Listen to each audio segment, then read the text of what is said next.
La parole est à Monsieur Elie Abou. Merci, Monsieur le Président. Ma question s'adresse à Madame la ministre des Affaires sociales et de Santé et je voudrais associer les députés de mon groupe.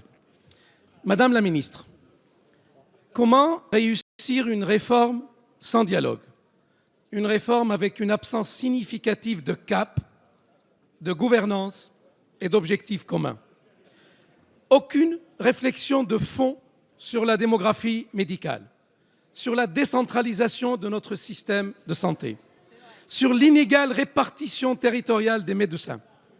Aucune réflexion de fond sur le parcours de soins, sur la nécessaire coordination publique-privée, ville-hôpital, médicale, médico-sociale. Aucune réflexion de fond sur le métier de soignant de plus en plus embolisé par des tâches administratives. Ce temps administratif ronge le temps médical. Ainsi, vous savez, mais certainement sans le vouloir, Madame la ministre, créer un fossé énorme entre votre gouvernement et l'ensemble des professionnels de santé. Au lieu de débloquer les verrous, vous avez cadenassé le système. Pour preuve, votre projet de conférence de santé demain, mais il est mort. La quasi-totalité des organisations représentatives de gauche et de droite en seront absentes. Il s'agit là d'un camouflet, si j'ose dire, d'une conférence hémiplégique. Je ne vous pose aucune question sur le fond, car je connais malheureusement votre aptitude à contourner les choses et ne pas y répondre. Je vous interroge sur une question simple, très simple. Comment faites-vous pour avoir toujours raison toute seule? Merci. La parole est à Madame Marisol Touraine, ministre des Affaires sociales, de la Santé et des droits des femmes. Merci, Monsieur le Président, Mesdames et Messieurs les députés, Monsieur le député Elie Abou.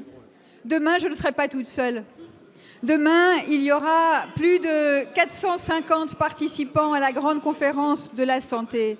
Il y aura 200 institutions et associations qui participeront au débat et qui ont participé au débat depuis le mois de juillet dernier. Il y aura les représentants des praticiens hospitaliers, des sages-femmes, des infirmiers, libéraux comme publics, des masseurs-kinésithérapeutes, des orthophonistes, des psychomotriciens, des orthoptistes, des pédicures podologues. Il y aura les représentants des hôpitaux publics, il y aura les représentants des cliniques privées, il y aura tous les syndicats de jeunes médecins qui, à ma connaissance, ne se destinent pas tous à l'exercice à l'hôpital. Et vous le savez très bien, Mesdames et Messieurs les députés, le syndicat MG France vient d'annoncer sa présence à cette conférence.